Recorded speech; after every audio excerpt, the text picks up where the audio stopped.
during the HCM side. Okay. Cool. So, I mean, he did not cover reports as well, right? So did he start the reports? What the business object and kind of thing, or he didn't even mention? No, nothing about reports. We specifically asked any delivered reports. He just gave the names of few delivered, but never talked about how the reports are, how can we copy a report or edit it. Even that level, we didn't go there. Okay. Cool. Yeah, definitely. We will go through them in my sessions. On the functional side, is it any different, or should I assume the same? But on financial side. Krishna, this is Ramesh. It's pretty close to what he said, and EIB was barely covered and some reporting aspects, but I think you can assume none of us knew much on our Workday reporting on the finance functional side. Okay, cool. Okay. Anything related to security? How security driven in Workday? For HCM, he has covered the security. Yeah. Some aspects of finance security was also covered. Okay, cool. Cool. I mean, we will discuss other aspects of security as well in my sessions, the integration level security as well. But I just want to know whether you have the basics with the domain knowledge and all. So that's pretty good. That's a pretty good start, right? So usually during my sessions, I mean, this as an initial session, what we can do is we can go through a presentation that I have, which will give you guys a background what we will be going through in the entire course structure. And I will also share you a course schedule. So what topics we'll be covering and all. And I'll create a drive for you guys so you have access to recordings, assignments, and everything in that specific drive, and I'll share you that drive. Before going anywhere, usually I will have I would like to know what's the background of my class, right? So I'm gonna share a link in the chat, just a Google form. So this will have a couple of questions, including your email address and everything. So I have all your information, and whether you have experience before in ERPA and other stuff like that. Sorry, experience in ERP systems. Have you have access to community, XML, XSLT, those type of questions? There's a couple of responses I need, so I get to understand what's your background and I go from there. So you can do it while we go through the presentation, and we'll discuss later. There is not much of a presentation. Some of these slides you might have already seen. Some of these topics you might have already known. So I'll just go through the initial stages quickly. History of Workday. You guys know PeopleSoft with Workday and all this chemistry and all. So, and Workday is a software as a service application, right? It is hosted entirely in Workday. Both the integration server, everything is hosted with Workday. So we just access it via the UI or via the web. Technically, it's the web UI that we access. It has the different integration solutions that we can access. We'll go through those solutions one by one. That gives the capability to Workday to actually integrate with multiple third-party systems outside of Workday. To gather data from Workday and get it back to gather data from Workday, and if any information has to come back to Workday, those integration solutions will help that information back to Workday.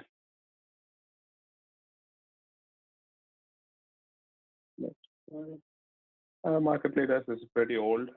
I don't know where the market leader is right now, who is leading what, but pretty old. So these are different Workday modules. On the functional side, he might have mostly covered the HCM module, the human resource management module entirely, I believe, and finance he would have covered. I don't know, maybe regarding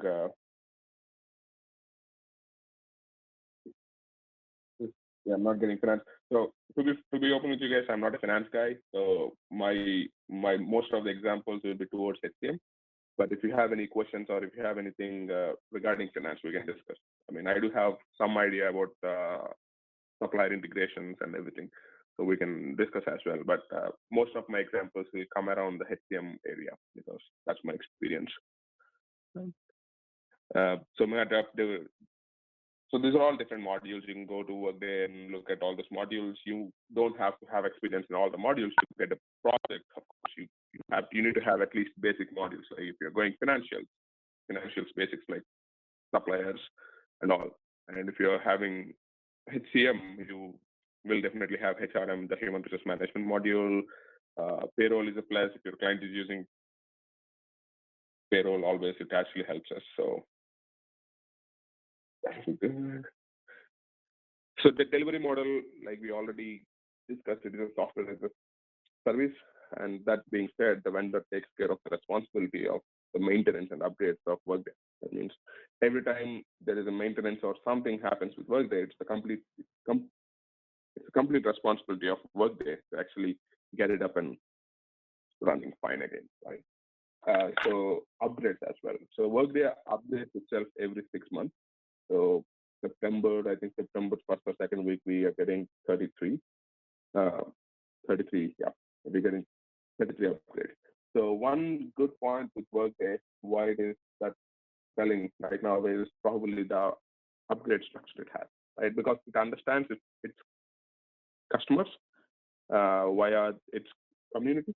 So it has a community where people or clients can create ideas, which will in turn be turning into the Workday development items, and which they'll include in their upgrades every 6 months, right?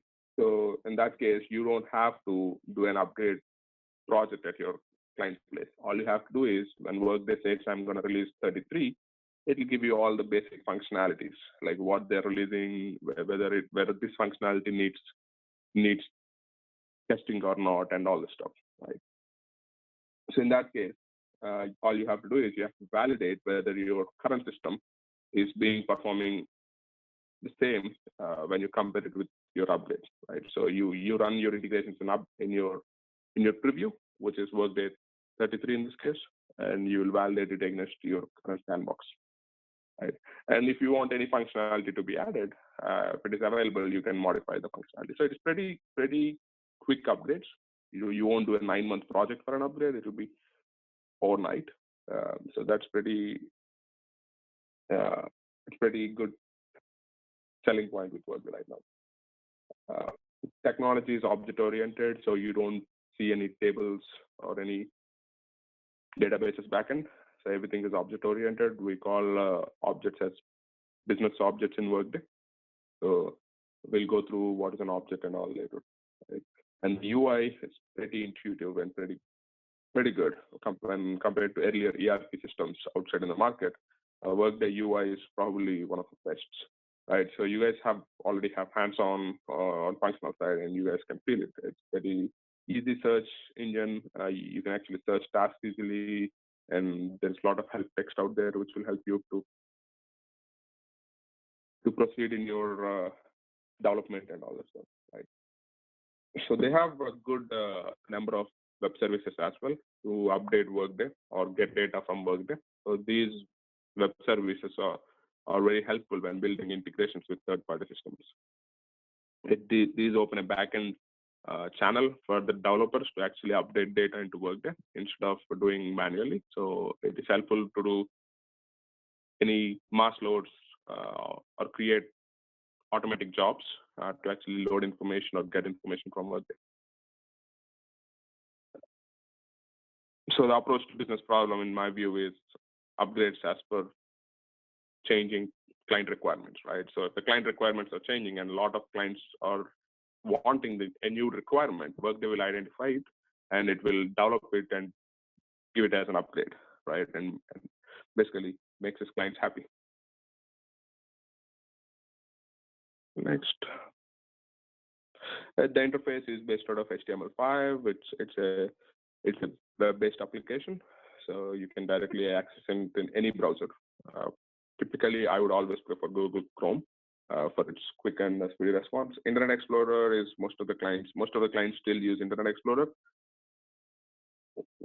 but I would recommend Chrome because it's easy. I mean, it's very good. Speed is also good in Chrome.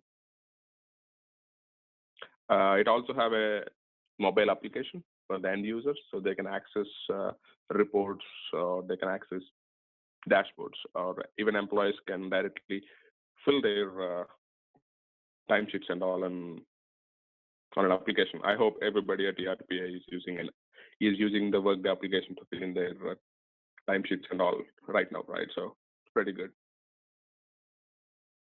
This is old community. All right, this is a one and only place where you'll find any information regarding Workday integrations or anything, right? This is just one and only place where customers interact with each other as well. So you'll find different clients interacting with each other, sharing solutions, and if they have a problem, they'll basically create a question, and some other client will answer it if they have a solution with them, right? So this community is a platform for both Workday customers and also Workday partners as well. So I mean, when I say Workday partners, it is IBM, Accenture, Deloitte, Dana, and everybody who is implementing Workday, right? Customers or clients like ERPA, Gilead, everybody is a customer now on the other side, right? So basically, when a customer creates an idea, it is called as brainstorm in Workday in community, and different clients can vote it up or vote it down depending on number of votes or number of unique votes that idea got. Workday will implement that idea in the upcoming releases, right? It's pretty cool, and basically it reaches out to its customers and understands them. Next thing, like I said, it's an object-oriented model, right? So everything is considered as business object. So Workday stores all of its information in business objects. For example, worker is a business object, or even worker primary address is a business object. There are like thousands of business objects in Workday where data is stored, and each business object has a link to a different business object. So it's more like a table structure, if you imagine. So you have your primary table, and you have your secondary table, right? So in this case, your business objects are like that. You have your primary business object, whatever you're looking at as your initial object, it's your primary business object. And then you have a link to a secondary business object. That link establishes in a way so you can access information from that secondary table or secondary business object into the primary business object or into the primary table. It's like looking up into a different table and getting values associated with this primary key of this table, right? So that's how business objects work. Give me a quick slide. For example, there's just one example here where worker is a business object. And position is also a business object by itself. But when you look from worker, you have access to position, and position has access to roles, or worker has access to security groups. Or in this case, this is chain. Worker has access to position to job profile to management level or job classification. In this case, worker did not establish any direct relationship with job classifications because it is associated with the position of that employee, right? So that is how objects are linked. I mean, this has recently been changed. I believe you have some direct connections where worker can be directly related to job profile as well. So, but this is typically how your object model works. So you have different connections and primary business object, secondary business object, and all. We'll use this entirely on reporting. So your reporting is based out of your objects. It's because all the data you're pulling will be pulling from different objects. That's the only source. The example I was saying before, consider employee as a business object in this case, right? So your employee, this is your primary business object, and compensation grade is your secondary business object, which is a one-to-one mapping. So each employee will have a compensation grade. Or in this case, dependents. Dependents is your secondary business object or related business object. In this case, 1 to M, because each employee can have multiple dependents. similar way languages. So if there is a one-to-one relationship, it's called a single instance. There is a one-to-m relationship, it's called a multi-instance. In this case, dependence is multi-instance, compensation grade is a single instance. We'll get what instances are everything when we go detail into the classes, but just remember the slide and we'll go through it again if needed, how data is connected, how your objects are connected. Security. When we go to security, it Workday, they say it's robust, means it has, you can, I can't say 100% because you can go field by field, but you have access to certain functional areas. So you can restrict security for a field, for an object, until a point, and until a group of fields. Let's say, for example, all the personal information of the worker. All the personal information of the worker is secured by a domain. If you're breaking certain fields, you can create custom domains as well, but typically Workday delivered domains are all grouped together towards functional areas. Okay. So you have your,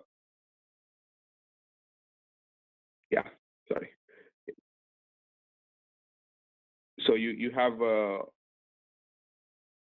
so some, it's basically some features vary from task level access as well. So you can control what tasks that each worker has access to, or each of your developer has access to, and things like that. So it is pretty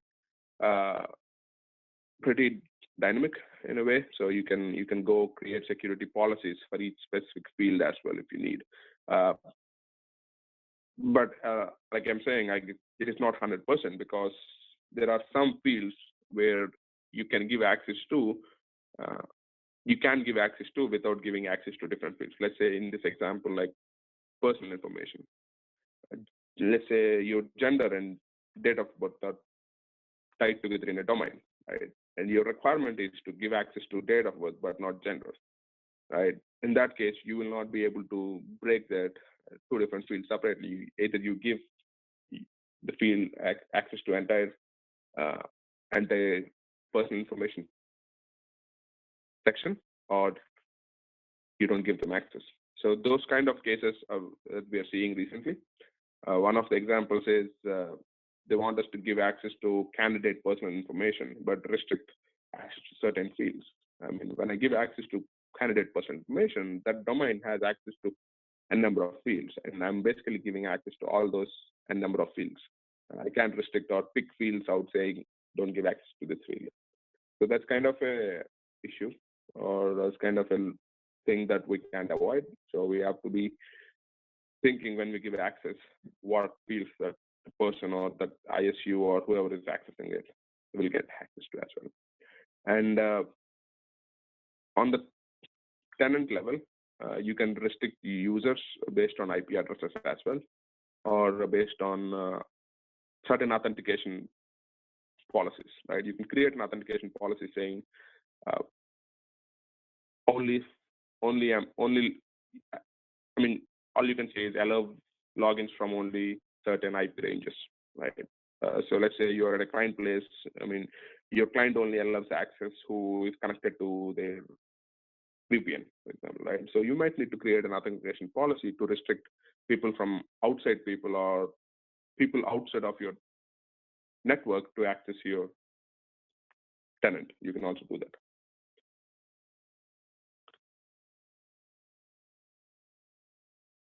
So security is divided into two types in Workday. It is called domain and business process security as well.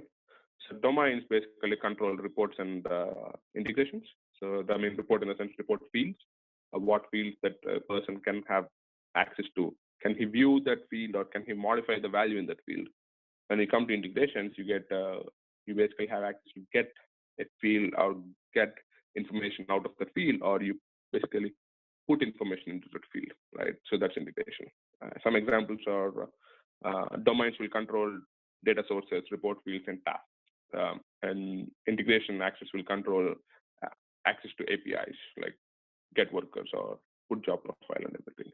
Similar way on the business process side, you have different things as well. I mean, on the business process security policy, where you can control who has access to initiate this business process. Let's say, for example, hire business process or create supply, right?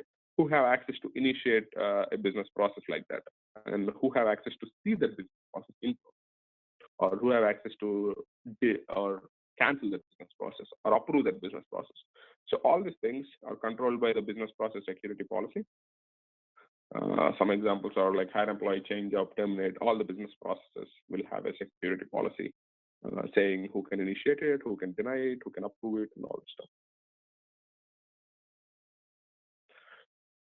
We'll go through this later. No worries. Reporting, we have standard and custom reports.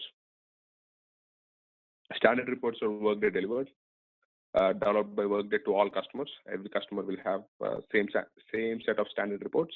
If you don't see a standard report in your tenant, that means you don't have access to that specific report. There are ways to find out what is secured, what is securing that report. We'll go there. Let's say, yeah, and also custom reports are built by us or built by the customers itself, right? They can create the custom reports using Workday report writer, and or they can copy a standard report into a custom report and modify or add fields into the custom report. Right. So there are different types of custom reports. You have a simple custom reports, which are basically for sorting and filtering information. It's a pretty simple. You don't have a lot of options. Where in advanced reports you have a lot of options, or where I can say where you can look into different secondary business objects or related business objects and get that information. And you have filtering, sub-filtering, prompting, and all other options on it, advanced reports. So most of our integrations are towards advanced reports. We need an advanced report if we are using the reporting and integration.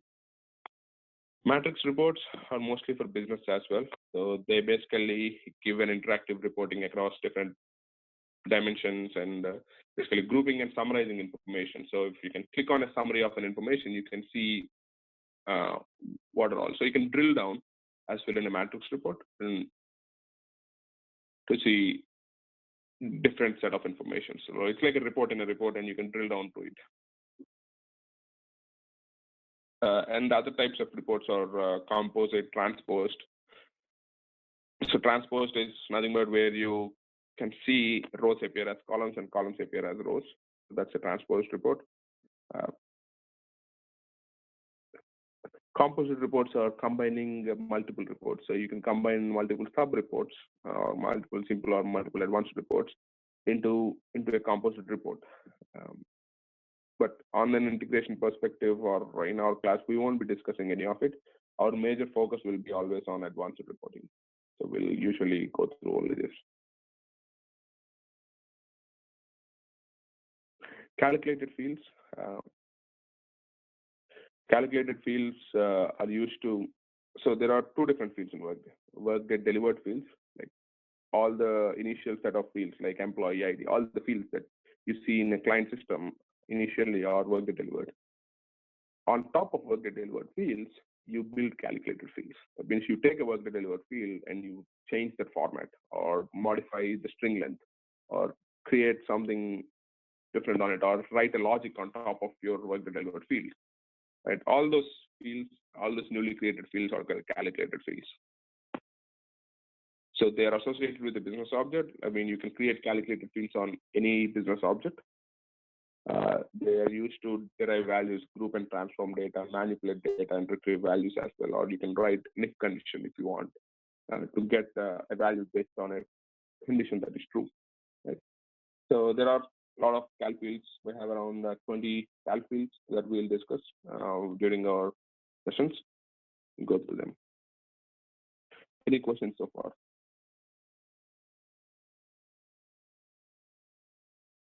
I know this is just basic thing that we're going through to get you up to what we are going to discuss in the coming sessions. But if you have any questions or if you don't understand anything right away, just stop me. And if that is something that we will discuss, I'll tell you that we'll discuss in future, so you'll have it. And next comes in integrations. I mean, how do we build integrations in Workday? I mean, what is an integration in the first place? In my sense, integration is always something that gets information out of a system or puts information back into the system or perform an action in a system, and that we can automate it or we can do it on a schedule basis, right? So reducing manual effort is what integration does typically, right? So you reduce manual effort in the sense you identify a loop of activities that are happening at your client place. Let's say your payroll analyst is actually manually doing a lot of stuff, is manually entering some 100 values every week into all the worker information. She has an Excel sheet, but she's manually doing it one by one. That takes a lot of time and effort, where you can build an integration for her to just provide the file in that integration as an input parameter and just launch it and let the integration automatically load the values to her. That's a 2-minute job. Right? So reducing manual effort is what an integration's purpose is, I believe. So Workday is also very strong in it. That means Workday has different integration solutions at its core, where it can use to help customers to build real-time integrations or to build integrations that reduce their manual effort.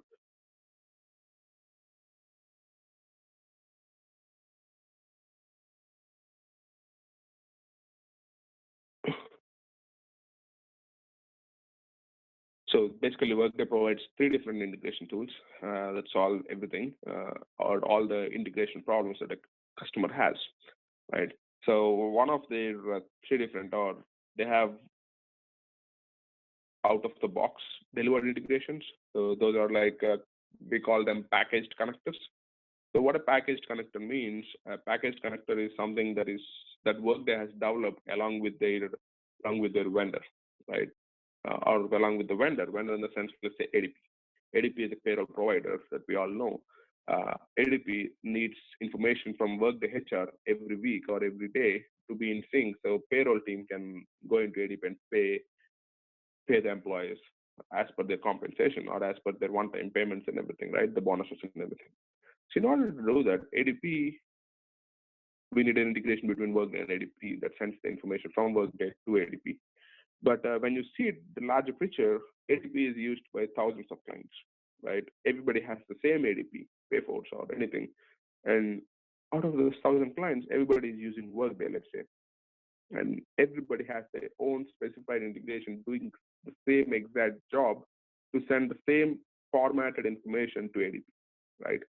In this case, Workday worked with ADP and said, okay, let's cut it out. Let's build an out-of-box integration or a packaged connector between ADP and Workday, right? They developed ADP Payforce connector, which will just create it and configure a couple of values. We'll configure a client ID, URLs, credentials, and everything, and we just run it. And that packaged connector works intact with ADP. That means it knows what fields are needed for ADP, what are required for ADP, and what are optional for ADP, and all that stuff, right? So that makes your life easy, or as a developer, that makes it easy for you to just configure something, or instead of rebuilding the same integration at all the clients, right?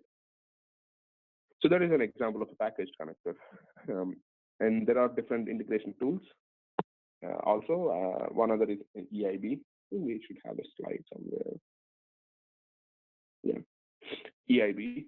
EIB is called Enterprise Interface Builder. I believe it is initially developed for business persons, like people that don't have that much technical knowledge, or they want things easily done, right? So for business people, EIB would be a simple tool where uploading data into Workday is via a spreadsheet, or if you want to get the data out of Workday, you can create a simple report and just get it out in a CSV format or a fixed length format. It's a pretty straightforward tool where you can just configure a couple of things and get information from Workday easily, right? And also, it can be it is also so powerful in a sense that you can add custom transformations on it. That means you can write some XSLT code on an EIB to do some transformation as needed. So It is simple, but it is powerful. So simply, EAB is always 3 steps: retrieve data, transform data, and deliver data. So it retrieves the data from a report in Workday or outside of Workday or something, transforms the data using XSLT, and it delivers the data to an SFTP server. Done. Or it's the other way around, right? It gets the data from a Workday attachment, and it delivers the data back into Workday. So it can be both ways. EIB can be an inbound EIB or an outbound EIB. Go through it later. This is all fine. So these are all different packaged connectors that we were discussing earlier. These are some examples of it. So packaged connectors are developed by Workday to work point to point between customers' Workday environment and the vendor systems, right? So all the blue ones are packaged connectors in this case. So you have Kronos worker data. So when you're sending worker information to Kronos or from Kronos to Workday, you can use this connector. Or benefits, there are more connectors because like everybody has, every client has n number of benefit providers as well, right? Blue Cross Blue Shield is same for every client. Prudential is same for every client. Liberty Mutual is same for every client. So they created all those templates for all the vendors. So it is easy for the client to just the template and send information instead of building something from scratch.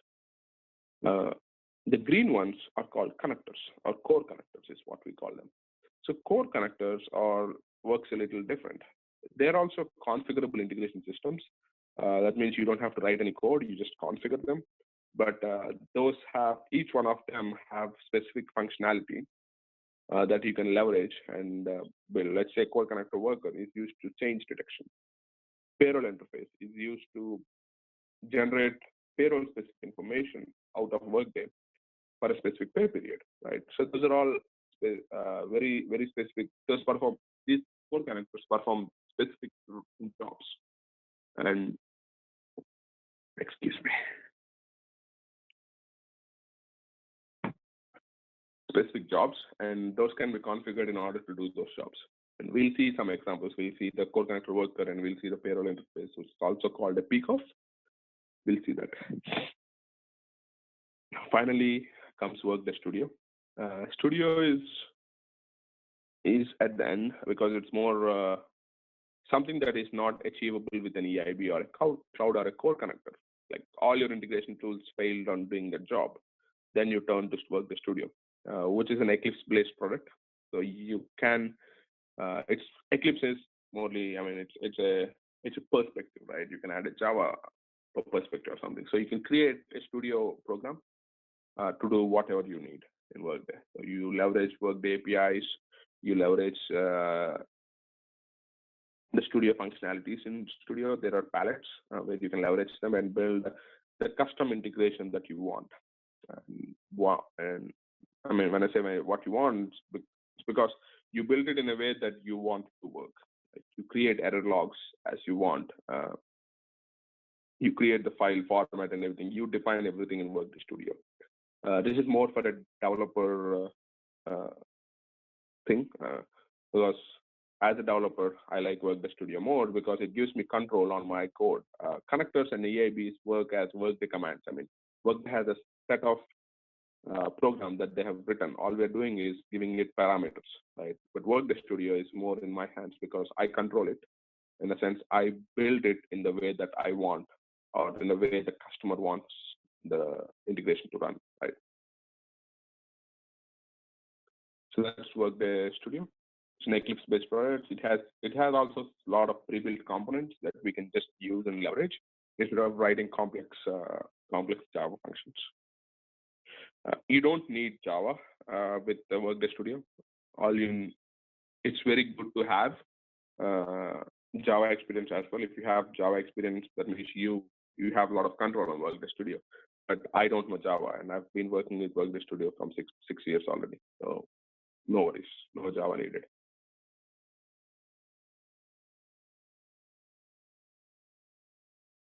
Any questions so far?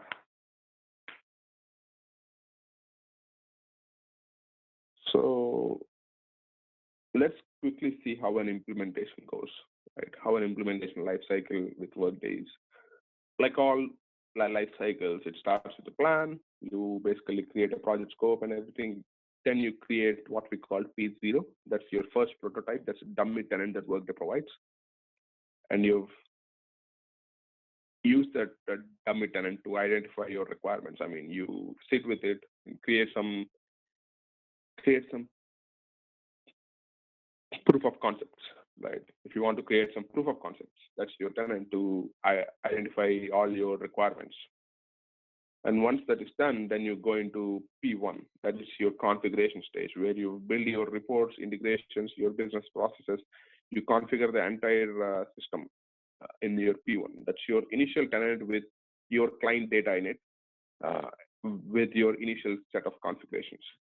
And then you go with validation and testing, right? So usually depends on your client. It can go multiple prototypes. So you start your configuration with P1, and then P2 you do your SQA validation.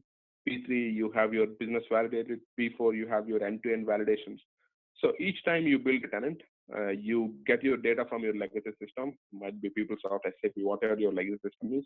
You get your data from it and you load it into the tenant, making it always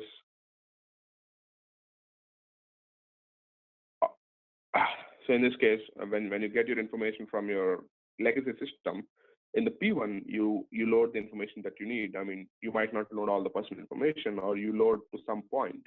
And then when you're moving across prototypes from tenant to tenant to tenant, you massage the data, you identify any data issues, and you correct all the data issues, and you match whatever is in your legacy system, and you create your load files.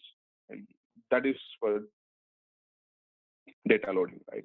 That's it. I mean, in all my projects I have worked, that's a different team who get data from your legacy system and work on the data and massage it and identify any errors or anything incorrect data and correct it in different builds. While on our integration teams, we work on building integrations. The functional teams work on building all the remaining functionalities like business processes and all. Once we have everything ready, our validation is done, we deploy. Deploy means we build a brand new tenant from scratch itself, but instead of creating anything, we move all our integrations and everything. We get your final good data from the legacy system and load it into the tenant, and we call it gold tenant.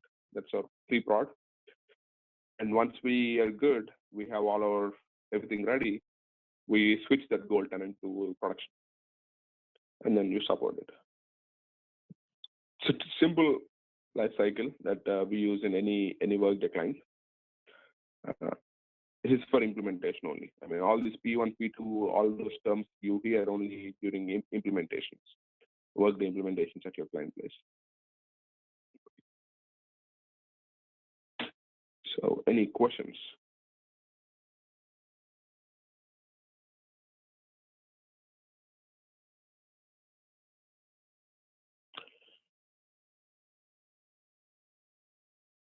Thank you.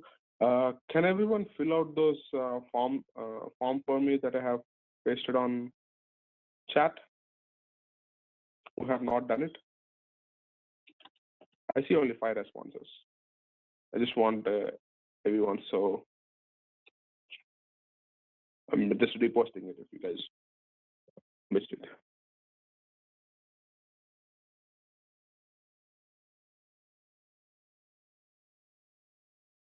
Any questions, anybody?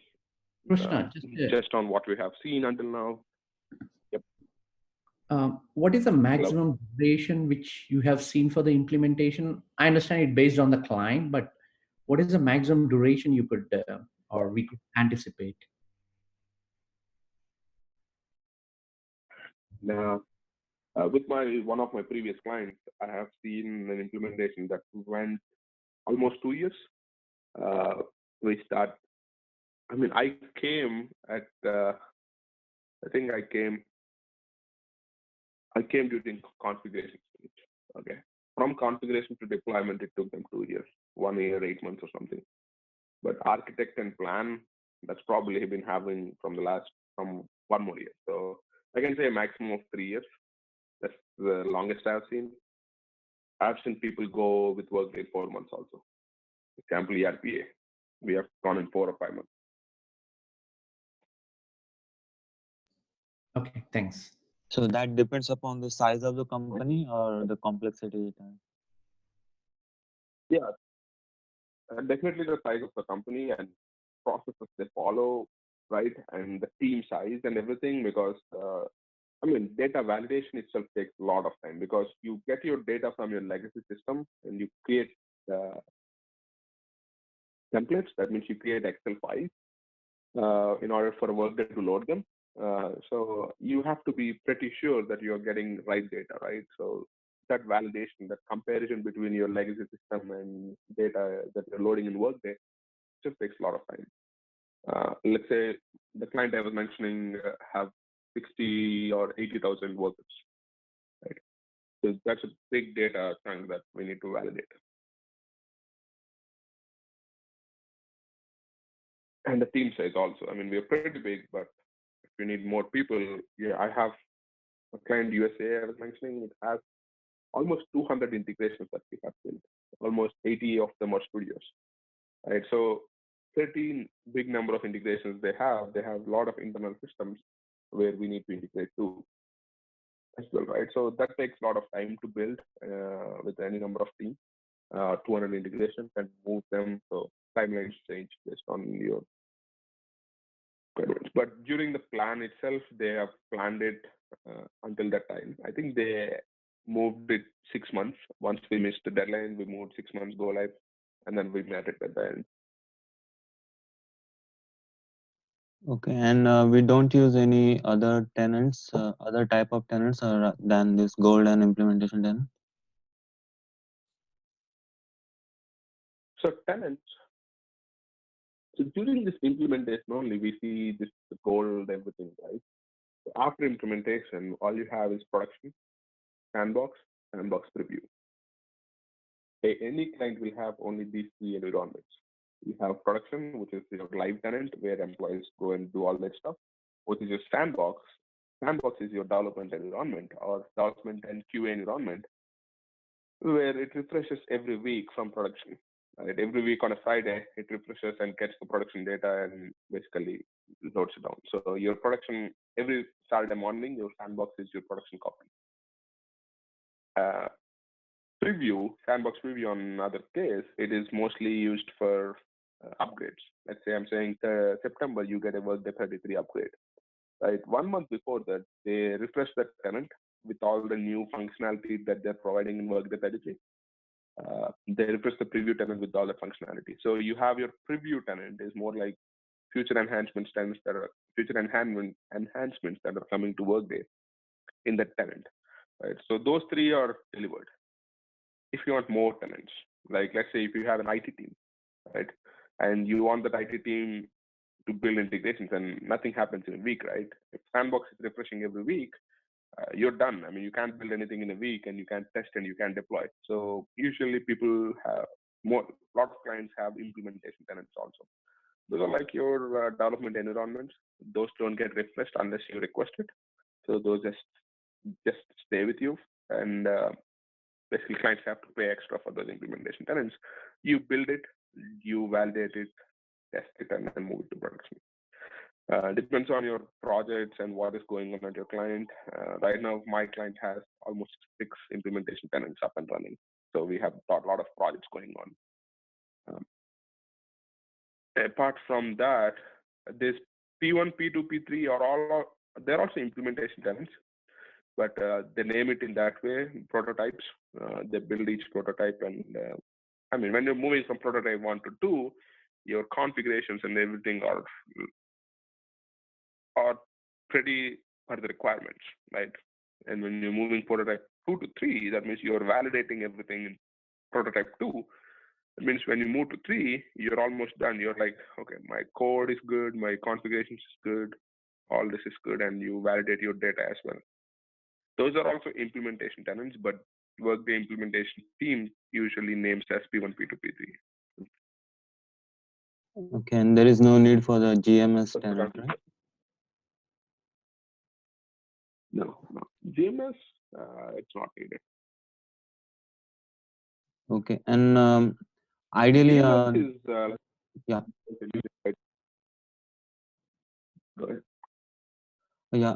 I was asking, Yeah, ideally, so I'll just how many flow of these Workday Studio components, and like I know that is called as assemblies. So how many assemblies a particular client would have in an ideal situation? I mean, I would say it depends on the client. I have seen clients with 4 studio integrations or 4 studio integrations. I have seen clients with almost 80 to 100 integrations, which with just studio. So it all depends on where, like I said, it all depends on your company, your client, your worker base, their internal systems, and what their internal systems want, and all the stuff, right? So it's no ideal thing, but yeah, they'll have the shortest number I've seen is 4. Longest I've seen is 90 integrations at least on Studio. Okay, thank you. And Krishna, how do we decide like integration type to be used in client location? So like Workday Studio and Cloud Connect and EIB. I mean, that should be one of the decisions that you guys have to make. I say that because when you get a requirement, right, you analyze that requirement and you basically think about what are all the possible solutions that this requirement. I mean, how do I build it, right, in the first place? And you get a requirement to say, I need a file with all these fields in it. Okay. Now you need to think, how do I build it? Which tool of within this integration I can use to build it, right? And you can eliminate saying they need a changes only file, right? They need only employees who have changes in the past one day. Every day they need only that set of changes, right? EIB is always a full file. I mean, you'll get to know, but EIB is always a full file. It's based out of the report. So you don't use it. You go to connector. Connector, that's the job here. Connector's job is to get changes. So you identify saying, okay, I can use the connector because you need a changes only and build it. And then they'll come back and say, okay, you use a connector, but we don't need a file. What we need is for you to send that information to our HTTP through a HTTP protocol, or they'll give you their API and say, you make the call, you make the HTTP call, or you send me a SOAP call with this information in it, right? Your EIBs and core connectors can't handle it, so you have to go to Studio in order to do that SOAP call. So you decide. There's no usually the developer's choice, 99%, or the leads, whoever is leading the project, they pick it if they have technical knowledge. If they don't have the technical knowledge, it's the developer's choice to pick the tool. Thank you. Krishna, another question related to connectors. Are core connectors only the outbound, or can we also use it in inbound to Workday? Yeah, I mean, there are a lot of packaged connectors that are inbound to Workday, like organization load. Depends. I have used connectors with Prudential, where you load the evidence of insurability information from Prudential back into Workday. Right? I've done that. There are different package connectors inbound as well. Okay. And the second question I have is, you said about calculated fields. Can we create those calculated fields on all the objects, or do we have any restrictions that only these kind of objects can have the calculated fields? No, cal fields can be created on all business objects. Okay, and for during any version changes or upgrades, what will happen to those calculated fields? Do I need to again work on them, or it does not impact them? How does it happen? Depends. You don't like Workday if I say all the truths here. So there are some instances, let's say, for example, termination date. Right, the termination date is this very mostly used field, right? There is this, I think it's the IDs field or something other IDs or something, where Workday accidentally marked it as do not use. They said we're going to deprecate this field in 2 years. Like, what happened with that field, and we raised a ticket and they said, oh, this happened with an accident. Now we can't go back. So use this new field, exactly the same name, exactly the same job. So we have to make changes to all of our integrations, all of our cal fields to use the new field instead of the old field, right? Which is marked as do not use. So this happens sometimes, and you got to live with it. There's no way you can go around Workday there. And if the mark a field saying do not use, that means they'll deprecate that field in future. Or if they mark an API do not use, they'll deprecate it in future. Okay, thank you.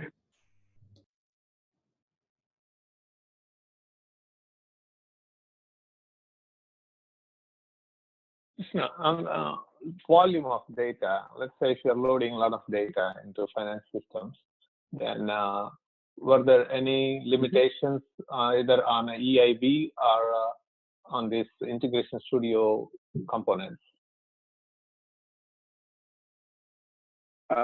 Yes, there are definitely restrictions. Let me open something for you.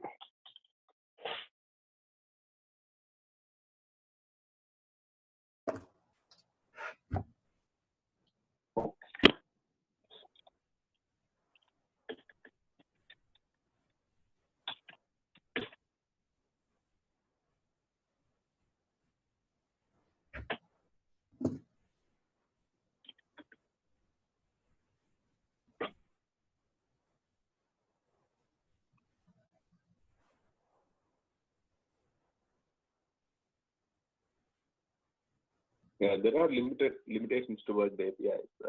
If you see your EIB file size cannot be more than 1. Or if you are uploading the file from a browser, it cannot be more than 30 MB. The runtime cannot go beyond 30 hours. Transformation cannot go 2 hours. An outbound EIB with Excel transformation can only get an information until 27 GB. These are pretty big, but I have heard some clients have more requirements. So they'll find a workaround around it. So let's say EIB is not doing the job, they probably will go to Studio, which has 13 GB disk size and the memory somewhere. Yeah. File 50, single file generated is memory used 12 GB, total generated. Yeah, it can generate 3 GB files. So where EIB is not doing that much big of a job, right? And that also drives which technology you're using. And is that one seems to be better? That's that I understand. That's the hardware and all. Does one seems to be preferred than the other? Is there any recommended approach if they want quick load? Is that on a bigger file? Studio makes it faster than EIB, or vice versa? Yeah, sometimes. Yeah, Studio makes it faster than EIB. But the only thing is how you build your Studio, because Studio is your custom integration. That means you build it in a way, right? And you have options to build it quickly. Or if you want more error handlings, error logs or something, I mean, that improves your processing time as well, right? So the more components you add into your Studio, it increases your processing. But you can do it with less. So you have to, when you're building it, just think about performance as well. Yeah, makes sense.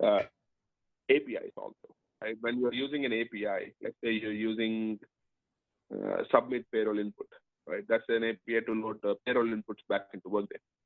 So that API has some restrictions. But if you use import, submit payroll input can only input one payroll input at a time. So you have to loop through each record in your Studio in order to load to Workday payroll inputs.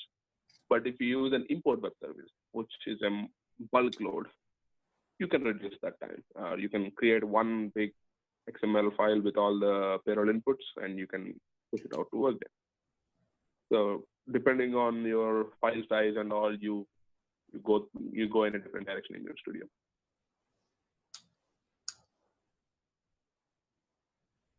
Okay.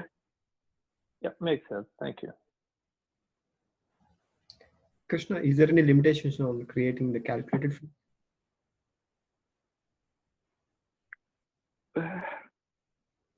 I haven't heard anything or I haven't seen anything, but when you have more calculated fields, it's always a pain.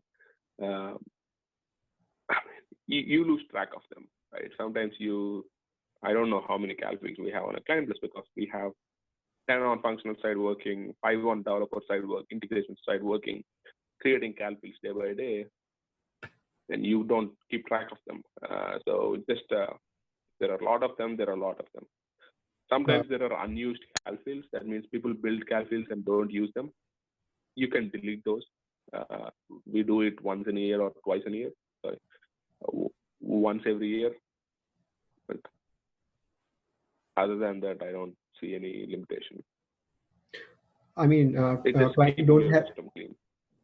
Sorry, client don't has to pay any extra fees for creating more calculated fields or more custom fields. I don't think so. No. Okay. No. Krishna, could you please? Custom fields are different from calculated fields. Yeah. One second. So custom fields are different from calculated fields. Those two are entirely different. Calculated fields are built on Workday objects. Custom fields are the fields that you create.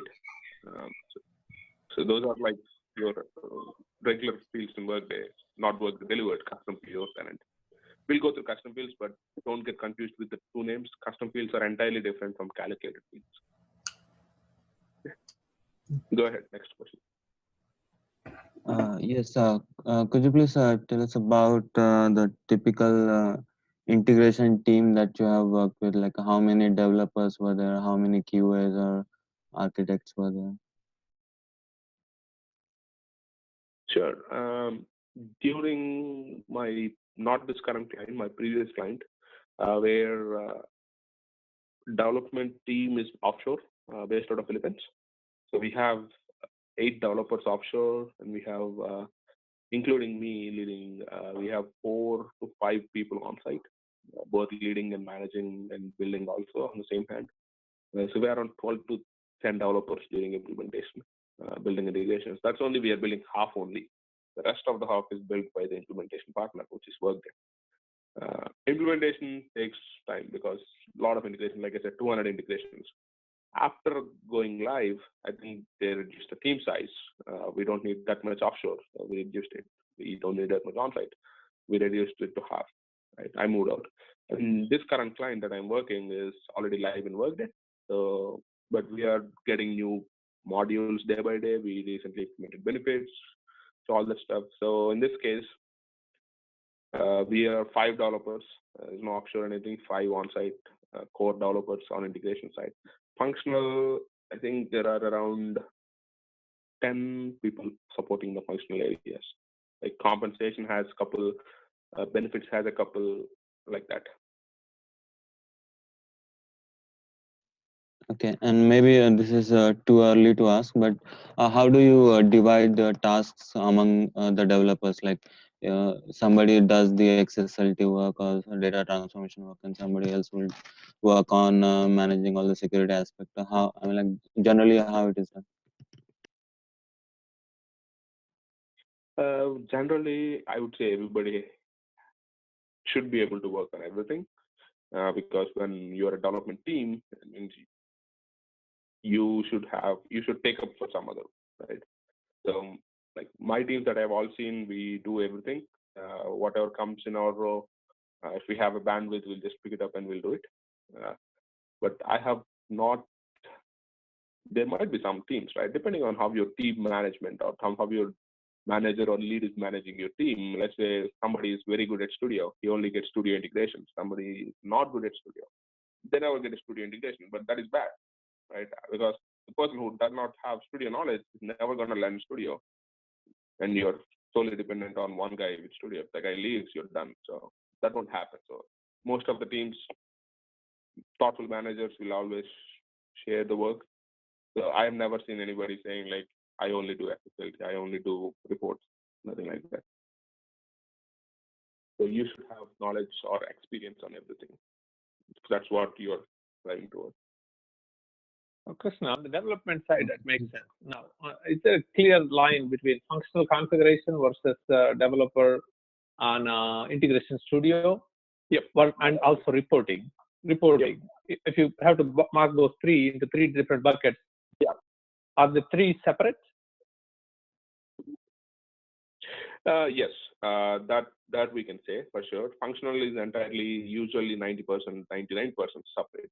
If you're a pretty small team, you do everything, but otherwise your functional is handled by some other team, usually HRIS, and they also divide tasks similarly, right? So in that team also, you'll have someone leading the compensation module. So they do the compensation, benefits, payroll, separately. Integrations, I don't see that separate. Everything is together usually. The reports sometimes go to HRIS, sometimes stay with HRIT, or sometimes be with entirely with the analytical team. Right? If there is any analytical team, HRA or something, sometimes they own the reporting part. Right? But yeah, you can differentiate those three modules, like those three separately. Yeah. But reporting, I would say that is for everyone, both functional, technical, or reporting team.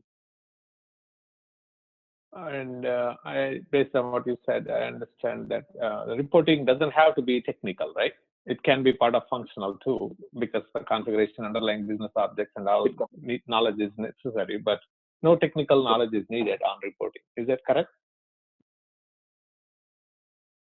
Yes, no pure technical knowledge is reporting, because all the reporting you do is in Workday itself. Whether you use the Workday fields, Workday objects, or you probably will build calculated fields, and that's all reporting itself. But when you come to integration, you need to have reporting knowledge. It's like reporting people doesn't need integration knowledge, but integration people needs reporting knowledge because that's the source for data. Okay. Okay. Thank you. Okay, and is there any DevOps team in your project who takes care of the automation related tasks, for example? I mean, when you said, can you just reframe it again, please? Yeah, like generally, you are supposed to do the automation testing as well as other supporting assignments to what you are developing as an integration project. So, is there any automation team who takes care of to make sure that whatever you are building is not breaking, which is already existing and is according to what you have designed? Sure. Yeah. So I would not say DevOps, but I would say a QA team. Usually there is a QA team which does the validation part.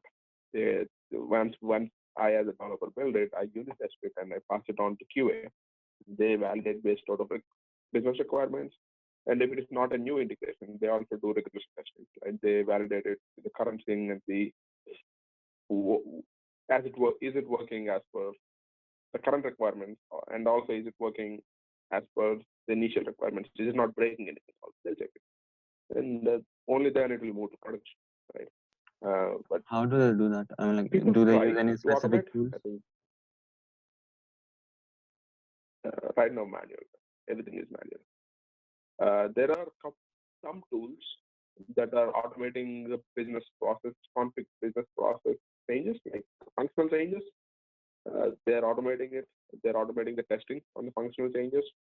But on integrations, people are still trying to achieve that automation part. I think we are also trying at the FPA to do that. And also, my client place, our QA team is trying to do that automation. When we do an upgrade testing, for example, was the 33 testing, right? I mean, all you do is run the integration preview, run the integration in sandbox, same copy. Preview will be your 33, sandbox will be your Workday 32. Run the integration in both tenants, download the files, put it on Beyond Compare, and check whether there are differences or not. If there are no differences, then you're fine, right? Because your Workday 33 is not impacting your file. Your integration is there. That is an automated process. I mean, that is a manual process that every year, 2 times we do it. Our QA team is trying to automate it this time, but they have to run the integrations and everything manually. And they're getting the files and comparing something automated. They're using HPQC, I believe, to do it.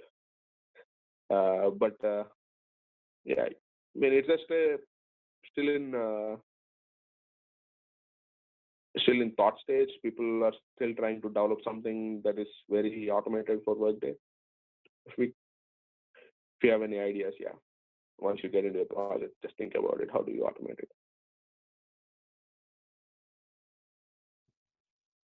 And to maintain all the changes that you are doing, which kind of tools or tracking tools that you use?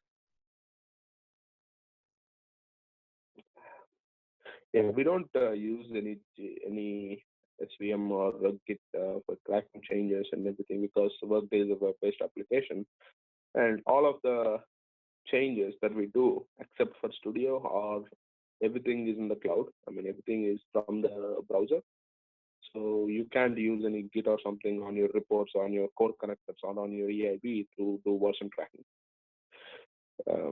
People try to do it with XSLT, but not Git. They manually back up and update a new file, or even Studio. When we are moving a Studio integration to production, we take a backup of your Studio integration, just download the file and save it somewhere. And if an issue comes, we load the backup file. No, it's not possible right now to version your core connectors in EIBs. So that's not possible. So you can do it.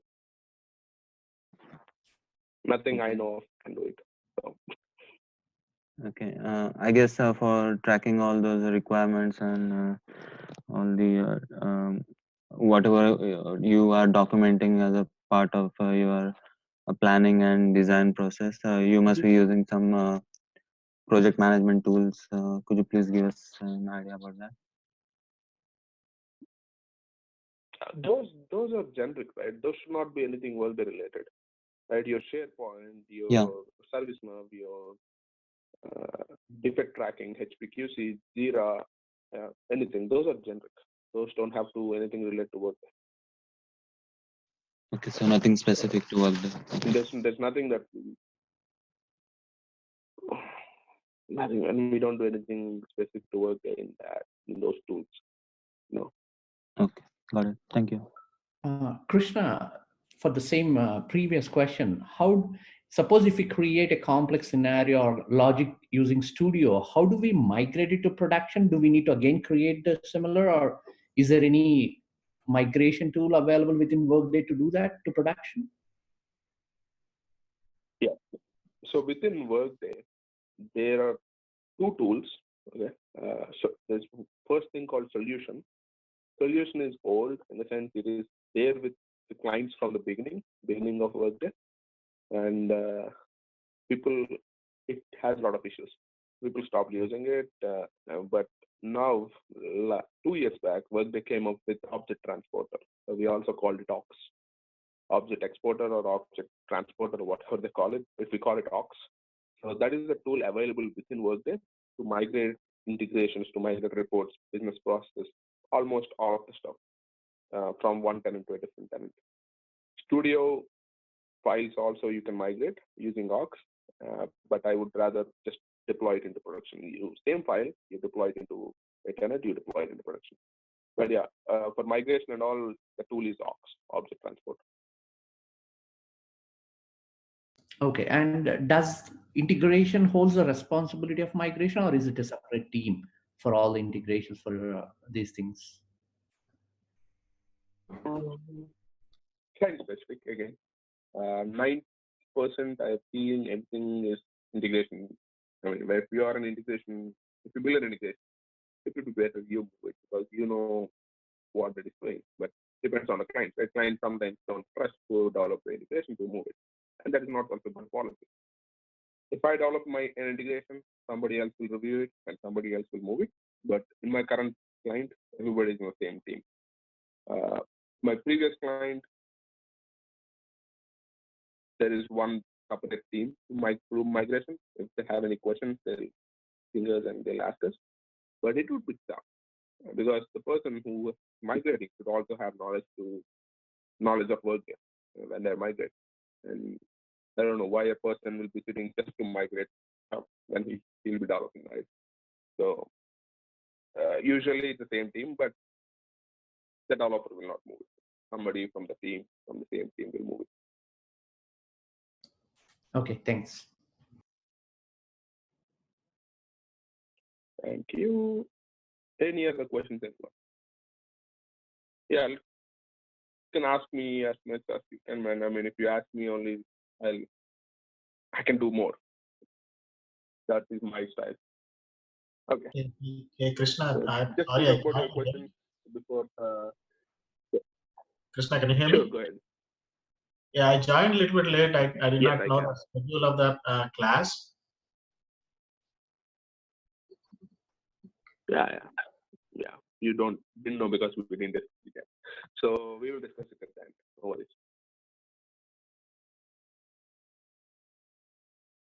So this is the curriculum that we are going to follow. I think you guys already will start with basic navigation, report writer terminology, like what are customer reports and all stuff. I'll show you how to create them. Standard reports and custom reports, differences. We have seen a little bit, but we will go through Workday again and see. We'll see all these cal fields will take a couple of days. We have different functions of cal fields that we have to look. EIBs will be at least 3 days. We will do an inbound EIB as well to give you an example.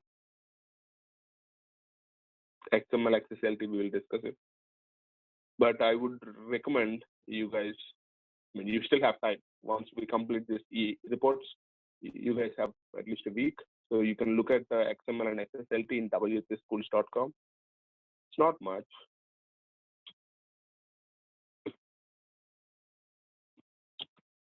So for this XML and Just get the introduction XSLT, of what is an XSLT and all. do you use any tools? Yeah. Oxygen, I prefer Oxygen. Just download Oxygen, try it out, 30 days trial. Okay. And if you still need it after 30 days, just change your email address and try it again. Not this Oxygen. That does not have anything to do with it.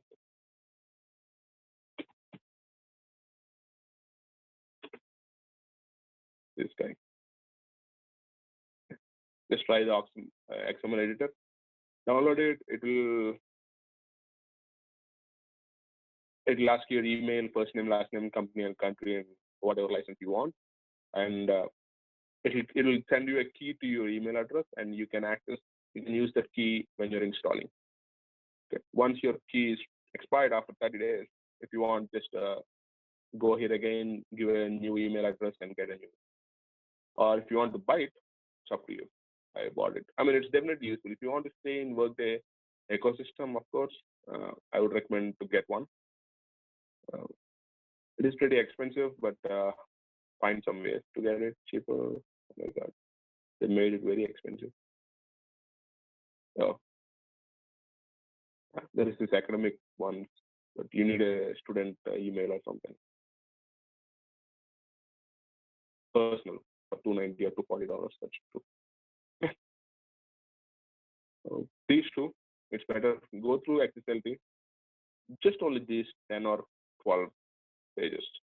Right? What is the transform? What is the template? What is for each if, dot, choose, and everything. It's pretty easy and straightforward as well. Next comes connectors. We'll go through core connector worker, we'll go through Peacock, and we'll discuss some of the packaged cloud connectors. Finally, we'll end it up with Studio. It's a big piece. We might take 5 to 10 days. Depends on the speed and depends on the questions.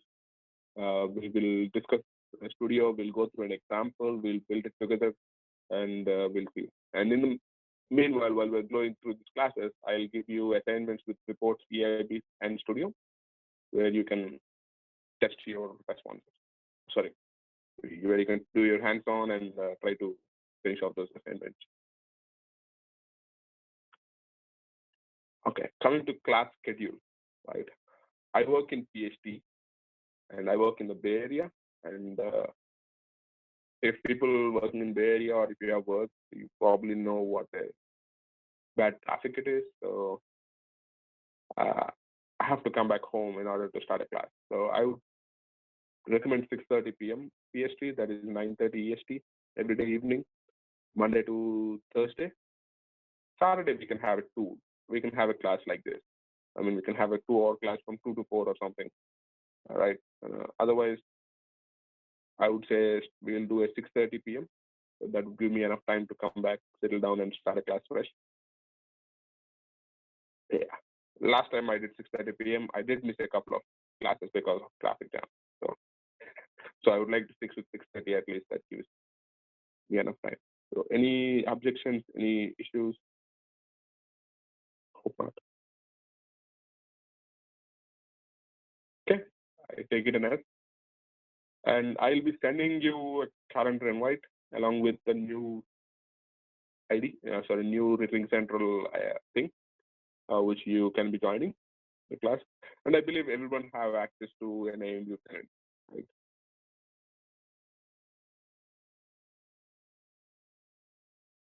This ERP AMU1. And is this the tenant you guys are using? Yeah, the same one. Okay. I need my password to be reset, but that's okay. Anyways, we'll use the same tenant and we'll take it from there. Guys, provide me feedback or something if I'm slow, if I'm fast, if you want me to slow down and at any pace or at any topic, want me to repeat it, just feel free. Okay, this will be at least a 2 to 3 weeks session, but I want it to be as interactive as possible. Krishna, based on your last class, Any questions? Krishna, based on your last class, do you anticipate this to be done in 3 weeks? Is that what you think? Yes. 3 weeks it should be done. Yeah. I mean, I would usually take some classes on weekends. Let's say if I have a topic like XML and XSLT, that is not done in one class, and I don't want to split it with 2 classes, right? So on a Saturday like this, we can start at 2 p.m. and finish off at 4, which gives me 2 hours continuously to just explain about XML and XSLT and how we use it and do some examples, right? So we'll use Saturday as well, and we can do class on Friday. You guys know, right? Friday is a holiday for Workday, so we don't do class on Friday. Monday to Thursday, and then Saturday. Or we can do Sunday. What do you guys think? Sunday or Saturday? We can do Both. Sunday to Thursday. I'm okay with both, Both? Saturday and Sunday.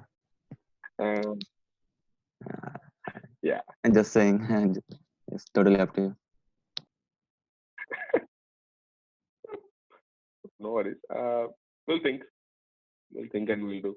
We'll have some fun, some good examples, Yes. and we'll see.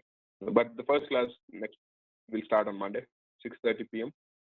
We'll start with reports, and then we'll decide over the weekend what we should do over the weekend.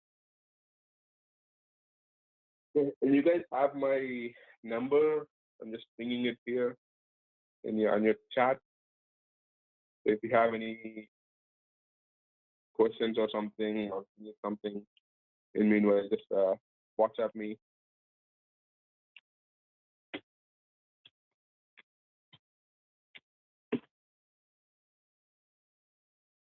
Yeah, there is a group for ERP Workday professionals as well.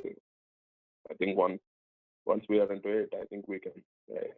I guess I can share a link or something for the group and you guys join it.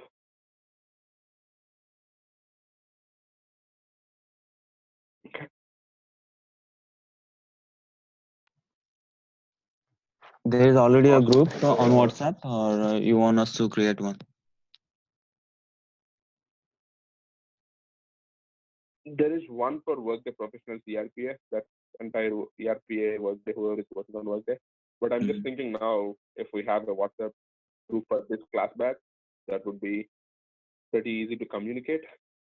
If Yeah. anything is needed, questions can be shared instead of email. So if anyone can take a lead and just put out a group, or let me do one thing. Let me do one. I'll create a group and then put it out here so you guys can. Yeah. I need a group participant.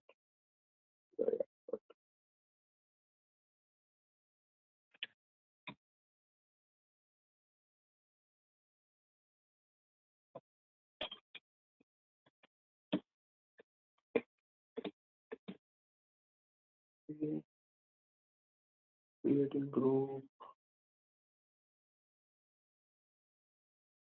So that's I'm the admin group info. Invite group. Copy link. Yeah, use that link to join on WhatsApp. I don't know if you guys are on a laptop. I don't know how. Okay. I don't have your phone numbers in the first place.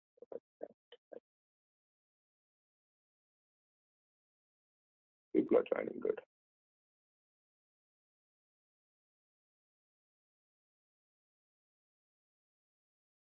Okay. Just join it and we'll see. We will have any questions or anything, I'll post it here. And if you have any questions, just post it there. I'll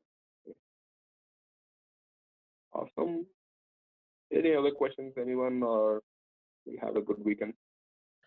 Yeah, Krishna, just one quick question.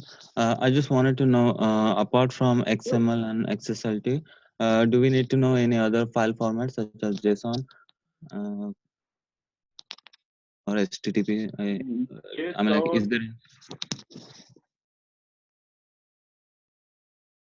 Yeah, please. JSON is not necessary, not required, but I have seen some vendors work with JSON, not XML, only JSON.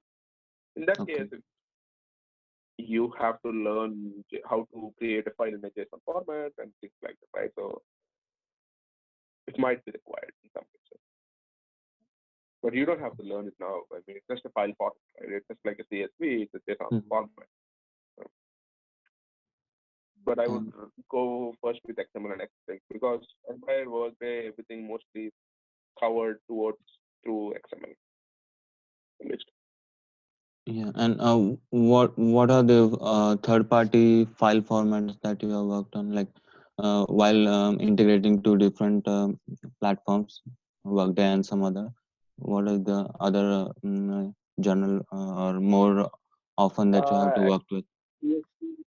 CSV with file delimited, tilde delimited, fixed with format. With JSON, yes, I've used JSON. That's probably it. HIPAA 534 files. The benefit formatted files. There's a different HIPAA 834 and all that other formats. So sometimes you need to create those style of files, but those are usually created by the connector itself. Mostly those CSVs with different delimiters fixed with files, especially, and some JSON. Okay. Along with XML. Okay.